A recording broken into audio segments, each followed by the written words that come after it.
Hello, everyone. Thanks for joining our webinar for Navigating Egg Donation, Your Path to Parenthood. So we are so happy that you're here to join us today. We're going to have Dr. Deirdre Conway speak about the screening and the process of egg donation. We also are honored to have an attorney, Alex Monk, here to talk about the egg donation, the legal aspects of it, as well as some new things that are going on with ID disclosure for these egg donors. And I'm going to speak to you about choosing the right egg donor for you. So I am going to jump off of the stage now, and we're going to bring Dr. Conway on to speak.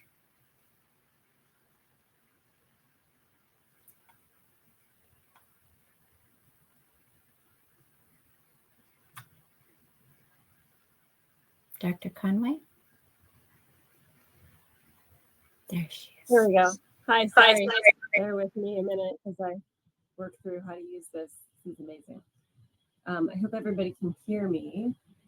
So my name is Deirdre Conway, as Tonya said.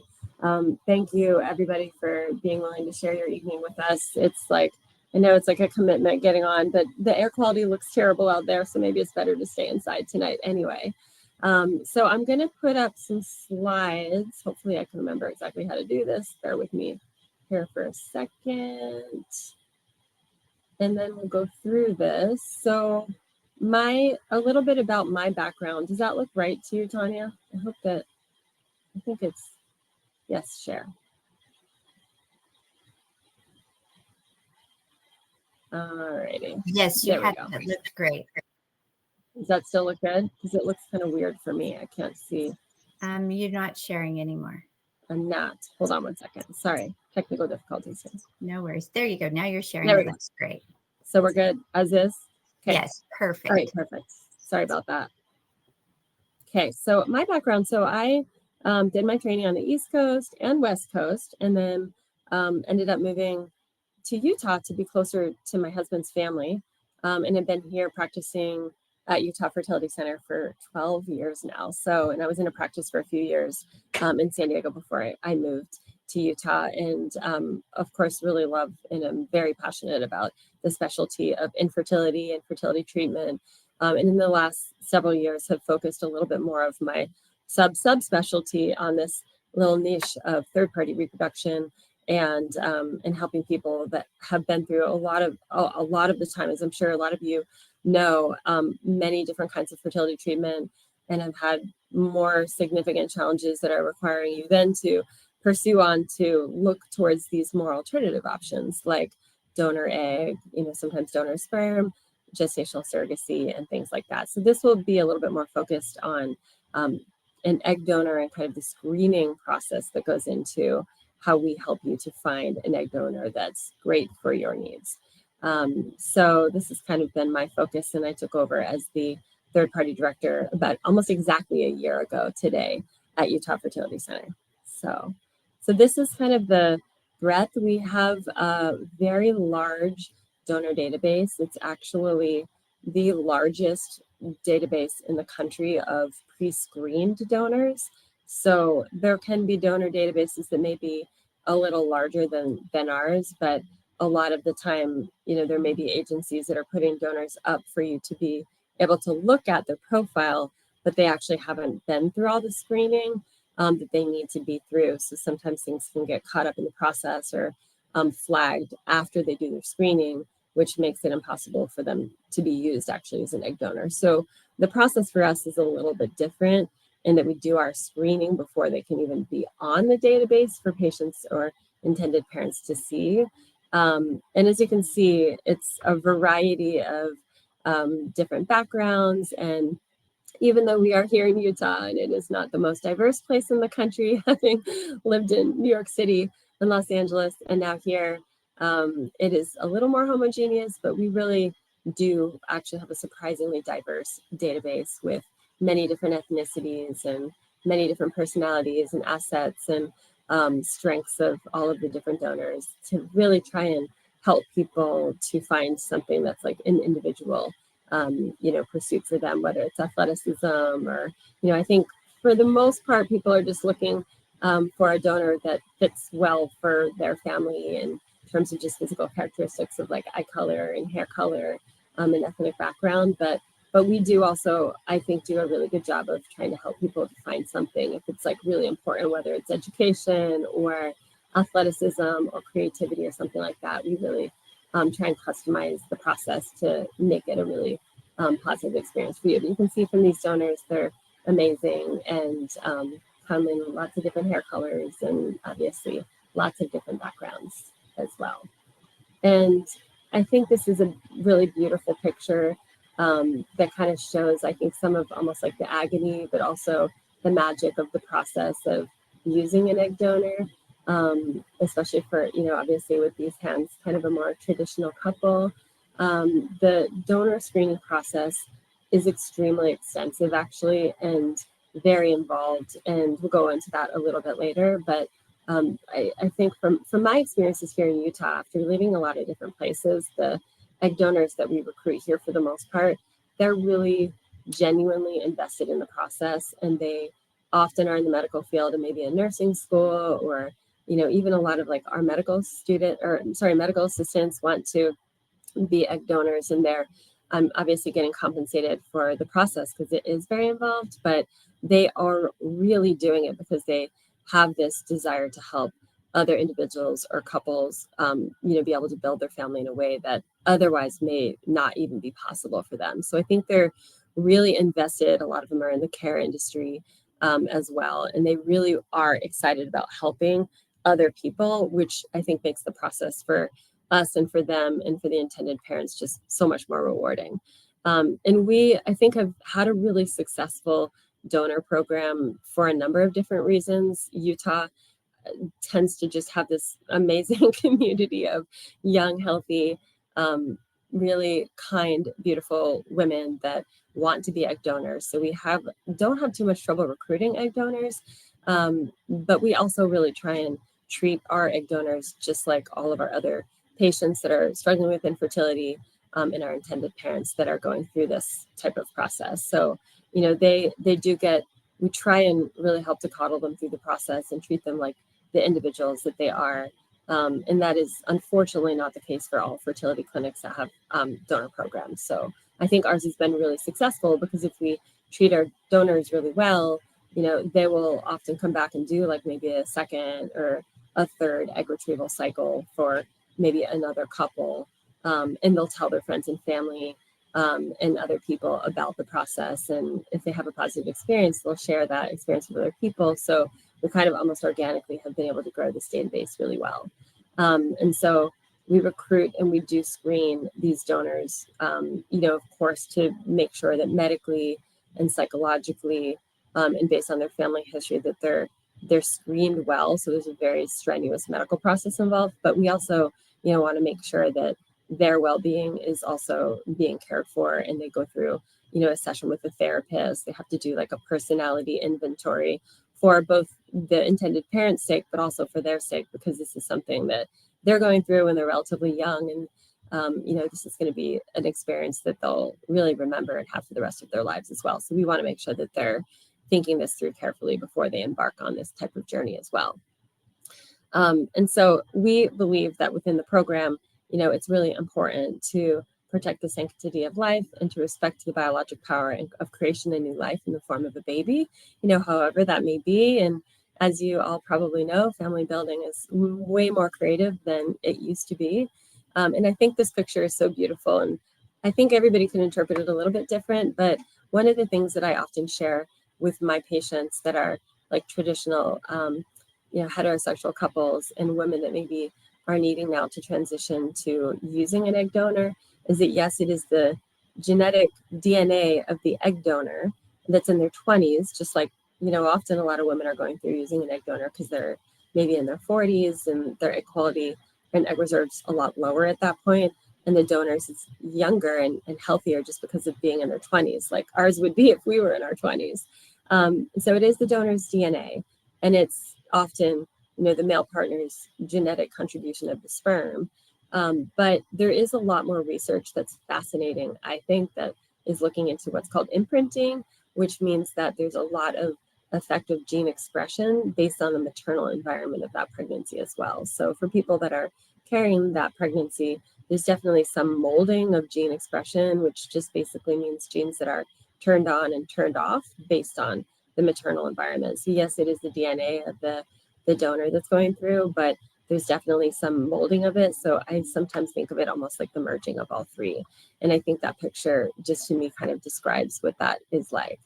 So as far as like more specifics towards the donor screening process, there's a very rigorous application that they have to go through online that goes through their medical history, their family medical history, any social history, psychological history, genetic history, things like that. If they get through that application and everything looks really positive regarding their screening initially, then we bring them in and we do a whole panel of hormone screening, look at their egg reserve. You can check very simple blood work, as a lot of you probably are aware, to assess egg reserve, and an ultrasound to make sure their ovaries look healthy and have lots of little healthy eggs inside. We also do routinely, as part of the blood work, of course, infectious disease testing on all of these donors. And then, of course, like a full physical exam to make sure that they are healthy from top to bottom. And then, as part of this process, it's pretty simple, actually, blood work to do genetic testing, looking for what's called recessive gene mutations, which we'll talk about a little bit more in depth in a minute. And that's easy blood work as well. And then, as I mentioned earlier, they do a visit with a therapist and a personality test to just make sure that they're very stable, understand the implications of what they're getting into for them and for anybody else involved in that process with them. So that's the general screening process. And once they get through that, and that can take, sometimes 2-3 months to get all the way through all that screening, and they're now at the point where they're on the database. And then that gives any individuals or couples that are looking for an egg donor the opportunity to choose them on our database. And then at that point, once they get linked with somebody on the database and they're moving forward now with it's traditionally basically an IVF cycle. So it's a big commitment for them to be going through this, as I'm sure some of you are also aware. An IVF cycle is pretty all-consuming for a solid 2-week chunk of time, and it pretty much takes over their lives. So you can see from this calendar, this would be a typical stimulation cycle for somebody going through IVF, starting with, it's almost, and I have to put my readers on for this, but, going through basically the process of being on birth control pills, and then they come off the birth control pills. And then, all of these highlighted areas are where they're starting into their stimulation, doing ultrasounds and blood work to check their hormone levels. And they're on medication, injections, often multiple injections for 10 to 12 days of this entire process. Feeling really uncomfortable towards the end. And then at the very end of that, 10 to 12 days, typically, they will undergo a procedure to retrieve the eggs in our office under IV sedation. And it's a recovery too, they'll feel bloated. It's a pretty hefty process. And I probably shouldn't admit this, but I actually, when I was in medical school in Pittsburgh, signed up to be an egg donor. And I really loved the concept of it. And I actually got all the way to the point where I was about to start medications. And I was so overwhelmed with the process that I totally bailed the very last minute and never actually proceeded with it, because I just felt like it was just more than I could give over a 2-week period of time. And I was in medical school. And so I feel like that's pretty telling. It's a lot for these young women to go through, and it's a really big commitment on their part. So we really do appreciate everything that they do for us and our patients as well. So that's kind of a general idea of the timeline. When they're on those injections, they're subcutaneous, so they're little shots in the belly, often 2 or 3 per day, and they have to do them almost at exactly the same time every day. So lots of little needles. And then at the end of that, this is what the ovaries often will look like. They're big. Those are black spots are the follicles that have fluid inside. Each one of those follicles has a little egg. So when we do the procedure, it's a brief 20-minute procedure under sedation, but this is like the little needle that goes into each follicle, and we drain the fluid, and that's how we get the eggs out from each ovary. So the procedure itself is fairly straightforward, but they will definitely be sore, crampy, uncomfortable for several days as they're recovering from that procedure. And then once we get those eggs out of the body, they go right into the lab. And there's almost like a little Mr. Rogers window. If anybody hasn't been through this before, it's pretty amazing. So we take these little test tubes of the follicular fluid with the eggs, and they go right through this little window, right into the lab. And then once they're in the lab, they'll get fertilized with sperm.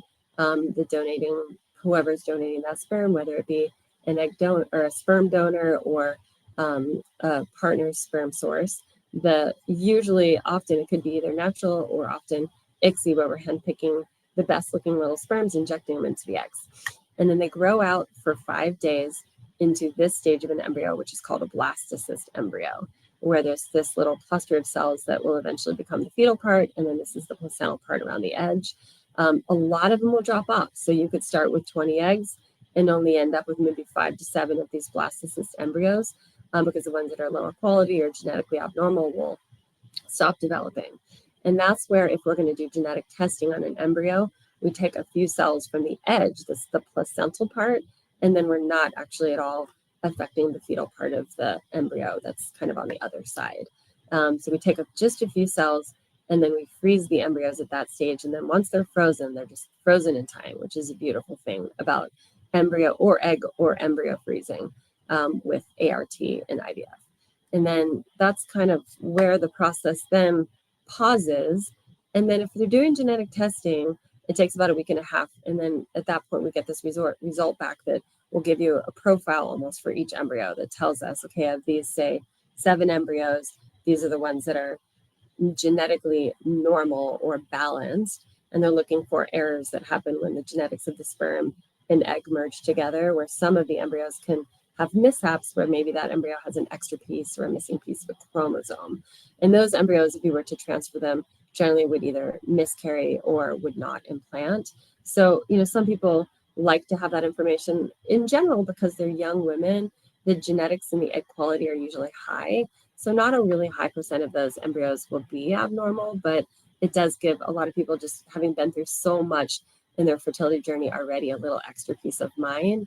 Some people think it's kind of fun. If you want to choose gender, you can, assuming that you have high quality genetically normal embryos that are either gender. You can choose if you have a preference, or we can choose for you and even blind it if you don't want to have that information. But it is an ability, does give us the ability to screen for the chromosomes and pick those normal embryos. It's not perfect, there's a little error, but in general, it does increase the chance of pregnancy just a little bit. It's maybe 3 to 4, maybe 5% higher ongoing pregnancy rates with genetic screening on the embryos. And it does slightly reduce the risk of miscarriage also in the first trimester, just because most of those miscarriages are related to the chromosome problems that we are screening with the PGT-A, which is what's called aneuploidy screening. So at the end of the day, all of these processes that we go through, both on the donor screening side to choose a donor that's healthy, both physically and psychologically, with great egg reserve, that's young, to give you the best chance of success. And then also on the lab side, we do all of these things to try and really optimize getting those blastocyst stage embryos, with or without the genetic testing, to really give you the very, very best chance of having a healthy baby. And these are 2 beautiful humans that are, I think, recipients of fertility treatment and also related to somebody on this meeting. And I told Tonya earlier, because they're her little grandchildren, that it is false and somewhat misleading, because they just look like such perfect little babies. They almost don't look real, but they're very cute. So this is kind of ultimately our goal of having the highest chance of a healthy baby. And I wanted to just at the very end very briefly touch on the genetic testing that most couples will do before the process of IVF, because sometimes it can be a little confusing. In general, there's the testing on the embryos that's just looking for like extra or missing pieces of chromosomes in the actual embryos. This is looking at genetic testing that's called recessive carrier screening on the people donating. So whether it's an egg donor, the donor screened, and then if it's coming from the male partner's sperm, then he would also have that screening and make sure that they're compatible. And currently what we do is we screen for 176 different recessive genes. And there's many different panels out there. Some of them are even more comprehensive. but we screen based on the ones that are most dangerous to offspring that could be really treatable, actually. And this is something I wasn't aware of. So even if you wouldn't necessarily screen the embryo for the gene, it's good to know that you have it so you could treat the child if needed. And the ones that are the most common, like cystic fibrosis, things like that. So there's this big panel with one tube of blood that you can screen to test for all these conditions. If, say, the donor is a carrier for a gene mutation, that does not mean that she would have the disease, because you have to have two abnormal copies to be affected. And that's what recessive gene mutations mean. So if, say, the donor is a carrier for this gene mutation, it's important to make sure that the sperm source is negative for that condition, because only if they're both positive for the same gene mutation in the same disease could that child then be affected with that disease. So that's really what we're screening for. So all the donors and recipients are tested for those 176 conditions to make sure that there's no overlap. If there is overlap, there's a 25% or 1 in 4 chance of having a baby that would be affected with that disease or disorder. And so if we do, and that doesn't happen very often, but in the case that there was somebody that carried the same gene mutation, we usually would recommend, just for simplicity, to choose a new donor. If that's an option. If you're really dead set on that donor, you would also have the ability to do a different type of genetic testing eventually on the embryos, where we're screening for those specific genes in the actual embryo itself to make sure that the embryo would either just be a carrier with one abnormal or no abnormal genes for that disease. But it's important also to know that because we're doing this huge sweep of so many genes, that it's very common and almost probable that most people are going to be a carrier for one or often multiple different gene mutations. It is not a concern at all if you're just a carrier. So it's just more information for you to know, because you're not going to have an affected baby if you just have one gene mutation. And if there's ever any questions, we have a plethora of options for genetic counselors, both through the genetic testing companies and through our practice, that are more than willing and able to help people with additional questions if it gets any more complicated. So that's kind of the summary of the process for screening, what we're looking for, how we treat our donors once they get into the process, and then the screening kind of on both the initial process and then the embryos on the back end. And I think Tonya is going to take over at this point and talk a little bit about how to help people just kind of navigate through the process of choosing a donor. So I will stop sharing and hop off. Thank you so much, Dr. Conway. That was incredibly insightful. Thank you so much for taking the time to go through that. I would like to share my screen as well, and I would like to go through just a few things about how do you choose the right egg donor. This is something that people really feel a lot of pressure over. What is the right donor? How do you know who that is, and where on earth do you find her? So this is me. I've been at Utah Fertility Center for 14 years and have had so many fantastic experiences with Dr. Conway and the third-party team. So where do you find egg donors? Well, there are 3 major places to find an egg donor. One of those is a known person, somebody that is in your circle, maybe a sister, a cousin, a friend, someone who is willing to donate their eggs for you. That is sometimes emotionally a little bit more complex, because this is somebody that you're seeing on holidays and weekends and have a lot of exposure to. So sometimes that makes people feel uncomfortable. So a person less connected to their family is sometimes easier to manage. So if you do that, there's 2 different ways to do that. One of those is an egg donor agency. There's some really exceptional egg donor agencies across the US. They have lots of donors, but they're not typically screened donors. They're typically just a list of these really beautiful women who are volunteering to do this, but then you have to pay for their medical screening. That can add between $3,000 to $5,000 to your overall budget. And if you choose a donor and you screen her and she doesn't qualify because she has a genetic disorder that is dangerous or she has really low ovarian reserve, then you have to pay again to then do another donor screening. And so that can add up very, very quickly.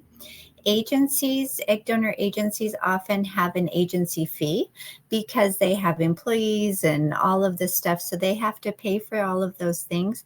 But also there's often a matching fee as well. So egg donor agencies are typically the most expensive way to find an egg donor, but you do typically get a very large variety of options. So if your budget isn't a problem, then this is a way that you could find an egg donor. If you choose an agency and an egg donor, then we can help you to do all of the screening, give you advice on whether or not this is a good donor for you, and help you navigate through that. The other way to find an egg donor is a fertility center database. As Dr. Conway mentioned, Utah Fertility Center has the largest donor database in the U.S. of donors that have already been screened and tested. So what that means is that all of our donors have been approved by the doctor to move forward after they've done all of the medical and psychological and drug screening. So you don't have to pay for it individually. It's already part of your budget. And so it's already part of the package that you pay to the center. So it's not an additional fee. And you never have to worry that a donor won't qualify because she's not put on the database until we feel like she's a good option for you. Now, how do you choose the right egg donor? So this is something that I see people struggle with all the time. What is the right egg donor? How do I know what's the right match for your family? So typically, unless it's a known situation, there is a long profile that has donors' medical history, donors' medical family, their family medical history, some genetic screening, donor lifestyle, donor's age, and the aspects of their family. So as you're looking at these profiles, they are really, really, really in depth. And this can be so overwhelming for families. So some people will get really caught up in the details, and it can be just put you frozen where you're like, I don't even know how to move forward here. So there are the really important things. And what the most important thing for you to do is figure out what matters most to you. Is what matters most to you that the donor looks like you, or looks like someone in your family, or that it is someone who has the phenotype that can match your other child or what have you? So if that's the most important thing, then make sure you document that and keep that as your focus. I really want a donor that looks a certain way. Some people have a tragic family medical history or something medically going on with themselves that they're trying to avoid. And so we want to make sure that you have that opportunity to go through that. So everything is documented on the donor profiles. And then we also do many screenings and stuff in the office in order to help you protect from that. So some people will say, I don't care what the donor looks like, but I want the donor to not have cancer of any kind in her family. Or I have some sort of genetic disorder that causes something to happen with my organs, and I want to make sure that this donor has no one in their family that has this issue. Making sure that their genetic screening is healthy, that is really important to you, and that is something we will help support you with. Excuse me. No matter if you use any kind of donor, whether it's a family member, an agency donor, or one of our in-house donors. And sometimes people choose donors just because of their lifestyle. Maybe they're a college student, or maybe they want someone who can play music or someone who could sing, because those are aspects of themselves or of a prospective child they would like to see come into play. So as you can imagine, as you're looking at these donors, we have close to 300 donors on our database. And so as you're looking at donors, how do you weed through this? And the most important thing to find the right donor is choose that one characteristic that is the most important characteristic for you. And as mentioned in the profile, there's lots of characteristics. So that one most important thing, maybe that's your eyes, or maybe that is your nose shape, or maybe it is that they play the piano. Whatever it is, pick that one most important characteristic, and then choose a second and a third characteristic that would be second and third most important. The truth is that when you look at the donors that you have broke down into first characteristics, you're going to notice that there's a trend of a certain type of donor that you are pulling out of this list. So once you've narrowed down your list to about 10 donors with that very first most important characteristic, then you can begin looking at the second and the third characteristics and taking that list of 10 people down to about 3.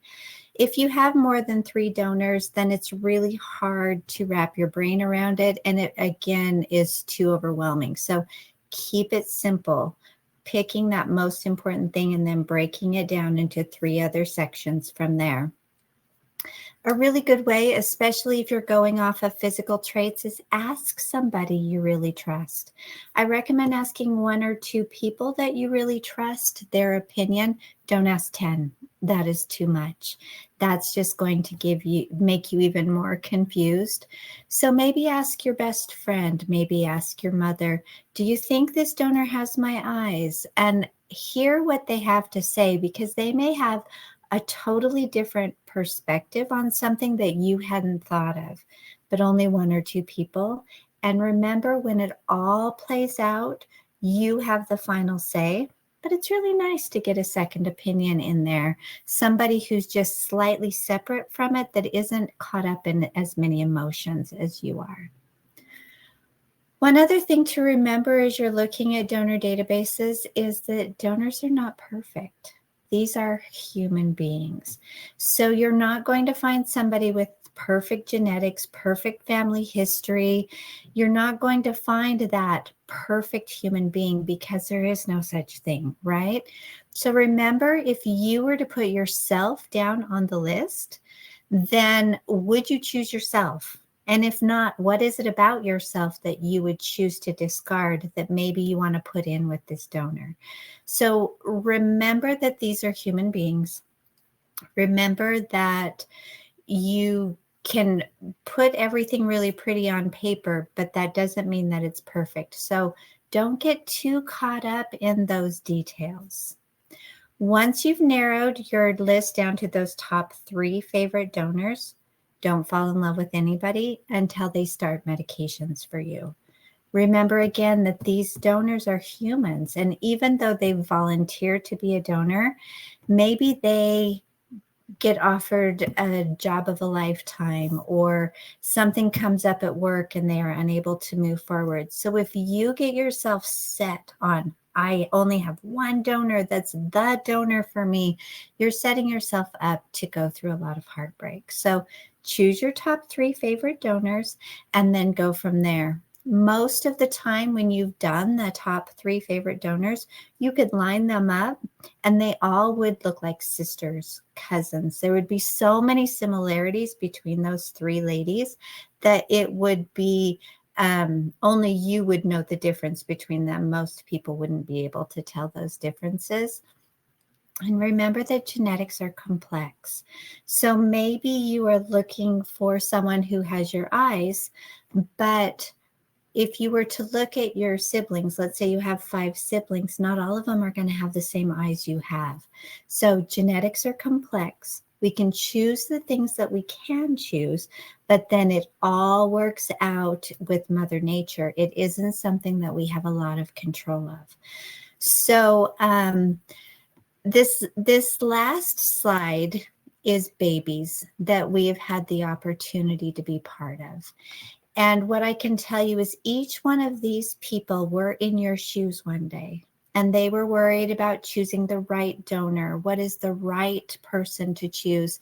And I can promise that of these 3 people and of everyone, thousands of families that we've helped over the years, nobody has ever regretted their decision. We've never had somebody bring back their baby and say, I should have used the second donor instead of the first one, so I want to return this one and get a new one. These babies are beautiful and perfect. So don't get overwhelmed in the details. Remember that you are going to love and adore the baby that's in your household.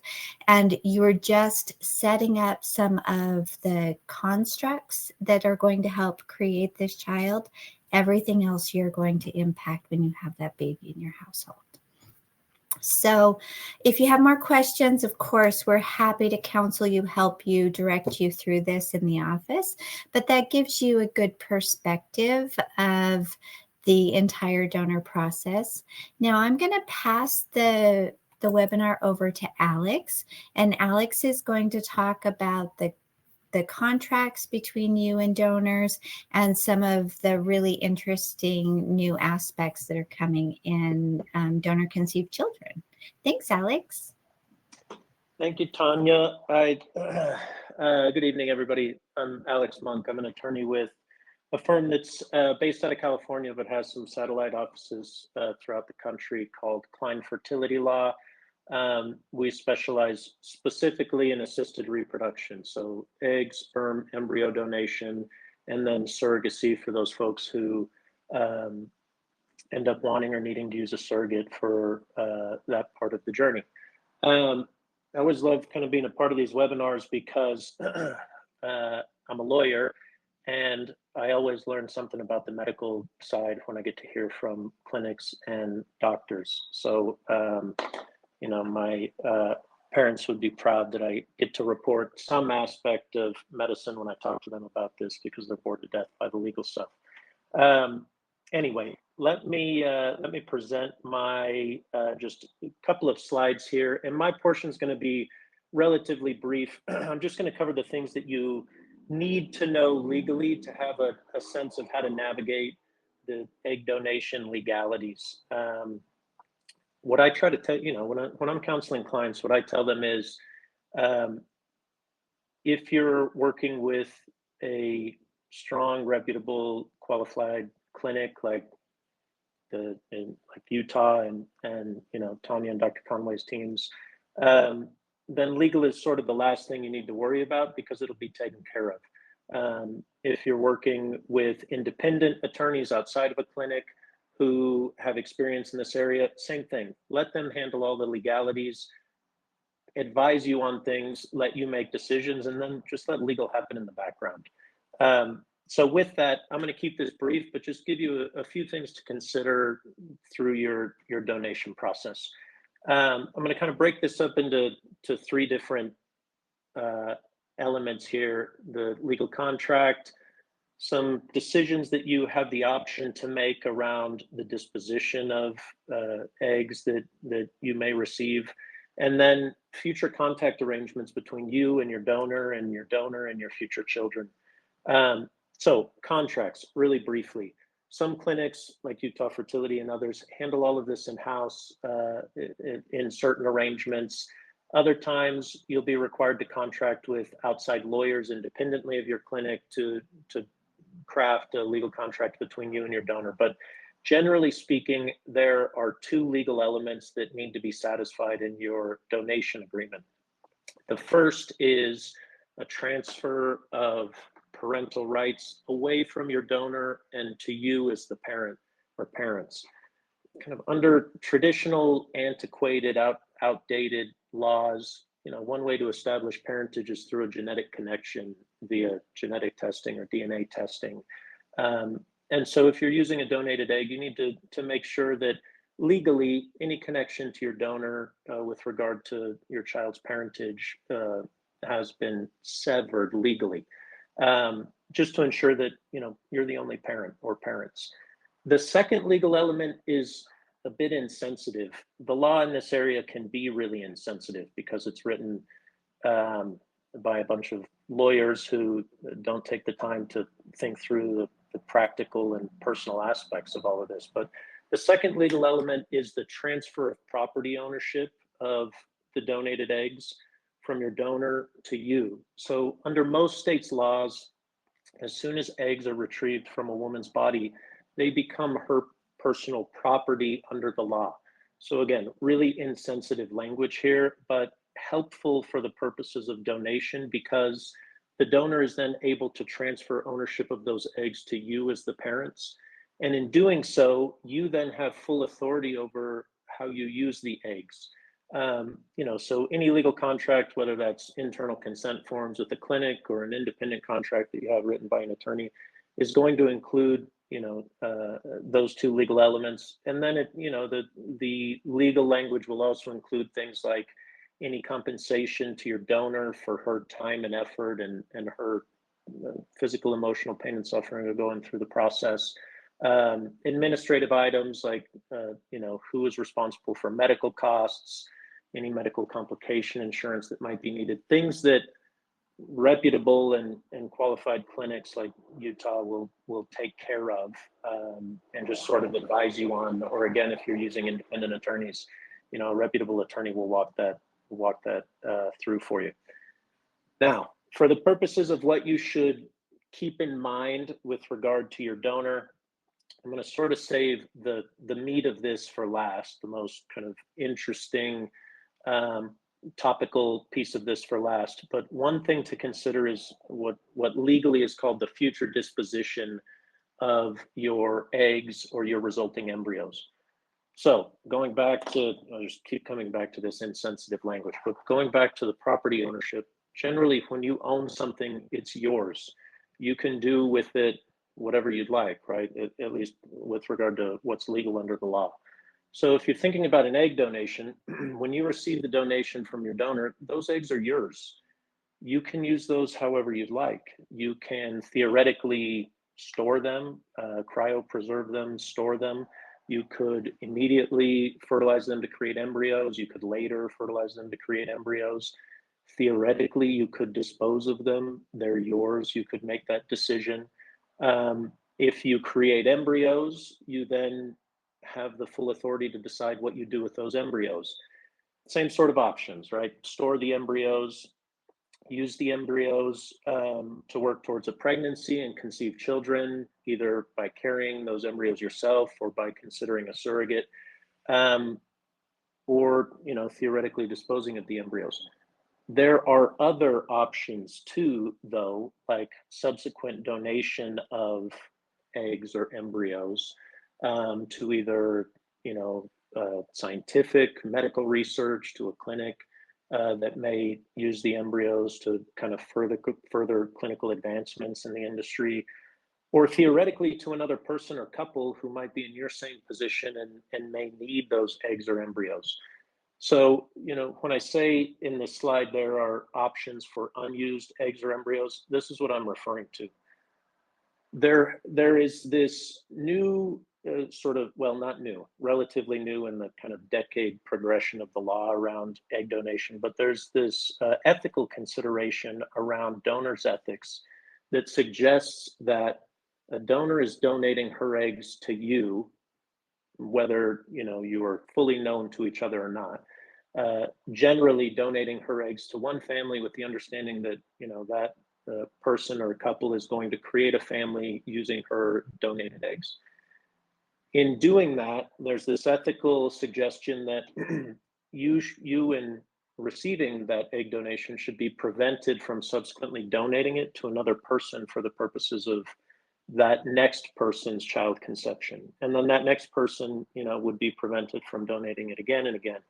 The reason for that is the ethical theory is donors have a general right to know, at least generally, who or how many families are using their eggs for child conception. And donors' children have an ethical right to know how many genetically related siblings they may have in the world, or if not how many, at least generally how many families may be created with genetically related siblings. So you'll see that a lot of times in these legal documents, there will be agreements that prohibit subsequent donation or restrict your ability to subsequently donate your eggs or resulting embryos. The only practical consideration there is, you may end up with many viable eggs and many unused high-grade embryos after you've completed your family.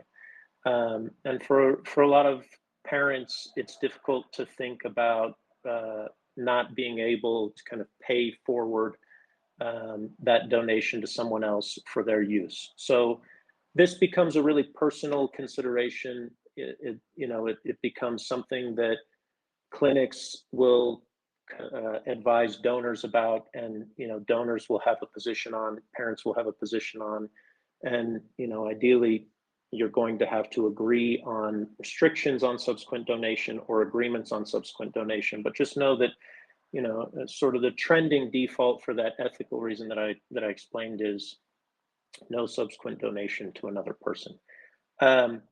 Okay, setting that aside, a big topic in donation, egg, sperm, embryo donation, but especially egg donation, is future contact, present contact and future contact between the donors and the recipient parents of a donation.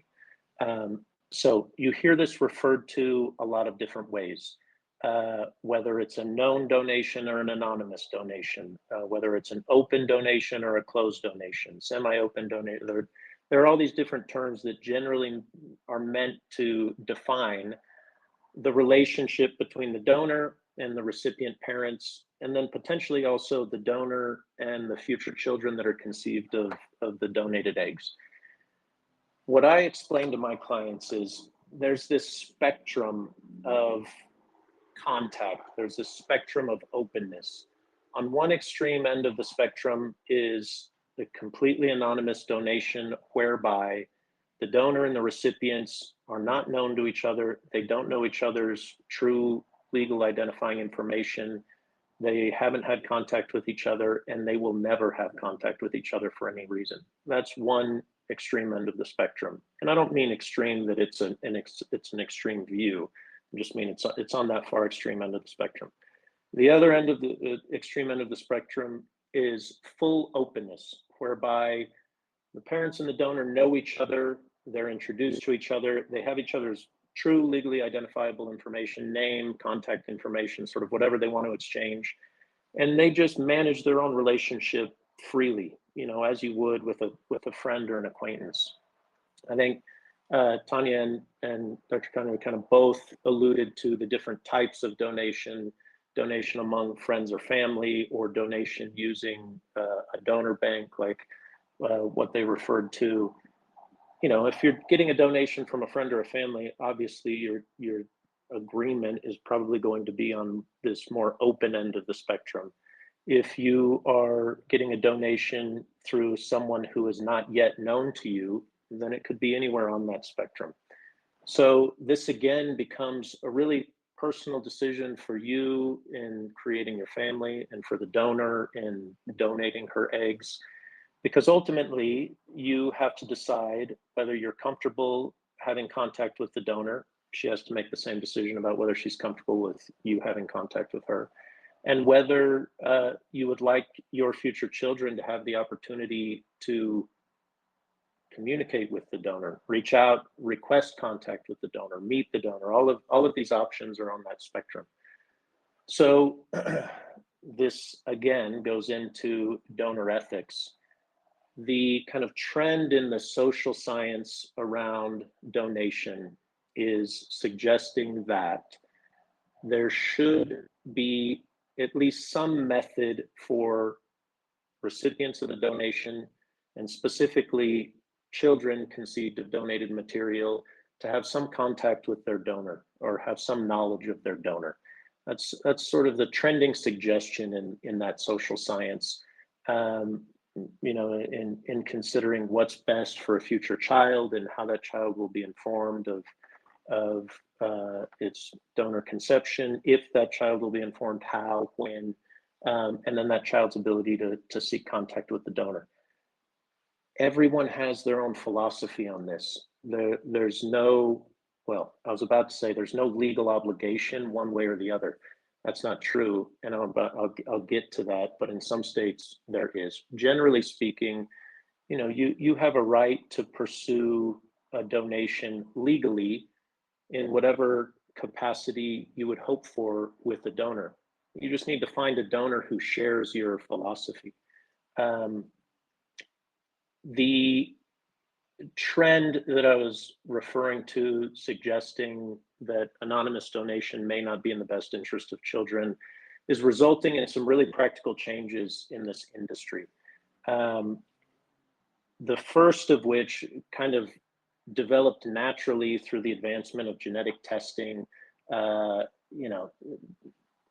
Organizations like 23andMe, Ancestry.com, that really sort of make it impossible to have a truly anonymous donation, because through those genetic testing websites, your future children at some point, either with your consent or not, could theoretically, submit to those genetic tests and at least get an idea of their parentage and their genetic ancestry. So, if there's an attempt not to inform future children that they were conceived through a donation, you don't have a guarantee that they will never find out that their genetic relationship to their parents might not be, what they believed it was. And kind of on the donor side of things, there's no way for a donor to remain truly anonymous to future children forever, because of the current state of those technologies, and who knows how those are going to develop in the coming years. So kind of because of that, and because of the research on child development, there's been this trend towards the open side of the spectrum, not necessarily fully open, full communication, but at least some method of communication between a donor and recipient parents, whether that be through a third party like a clinic, kind of two anonymous parties, but having a method to communicate through a clinic or through attorneys or through online forums like donorsibling.registry.com. That's becoming more common. In some states, it's becoming a legal requirement. So I'm licensed to practice in a handful of states. One of those is Colorado. Colorado just passed a bill that is a bit controversial based on some of the requirements of the bill, kind of the administrative requirements. But Colorado passed a bill that prohibits anonymous donation. In Colorado, if you are entering into an egg donation agreement arrangement, it must be known, meaning the parties must be known to each other in some way, and the clinic is required to keep track of the parties' contact information to potentially be shared with future children. There are other states that have less sort of black and white legal requirements on this, but generally support the retention of some information about the donor to be made available to future children who are conceived of donated material, eggs or sperm or embryos. So states like California, Connecticut, Rhode Island, Washington, New York to some degree have some versions of laws that at least require that some information is collected from donors to potentially be made available to children. I'm not licensed in all of those states, so I'm not going to go into details, but generally speaking, it's trending towards kind of this known end of the spectrum. Not that donors are required to make this information available to children, but they're required to, at a minimum, be informed about the option, and there are some systems being put in place to make that sort of more commonplace. So kind of to sum that up, a real practical consideration that you have to make as future parents is what your philosophy is on sharing, the donor conception journey information with your future children, and what type of relationship you'd like to have the option to have with the future donor. And then depending on which state you're in, Utah doesn't have the same sort of concrete obligations or restrictions as other states, but depending on what state you're in, make sure you consult with someone who knows the law, a lawyer or a well-informed clinician, administrator at a clinic, who can kind of inform you about what options are available to you in that state. And, you know, the folks at Utah do a great job of talking you through those options. And if you're working with independent attorneys, they should do the same. But anyway, lots of considerations there. I've already gone on too long about legal, because really all you need to know is you need to have some written agreements in place that explain that everybody is doing this voluntarily. You will own the eggs or the sperm or the embryos. You will be the sole parent or parents to your future children. And then those other considerations that we discussed can be included in there based on sort of everybody's philosophical agreements.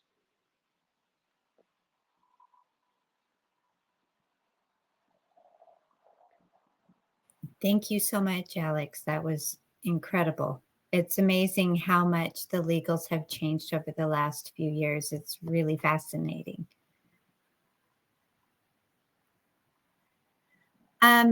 So now, do you mind if I close your file, Alex? But yeah, if you can do it, by all means. Got it. Searching. Does anyone have any questions for Dr. Conway or Alex or I? Dr. Conway, will you come on stage?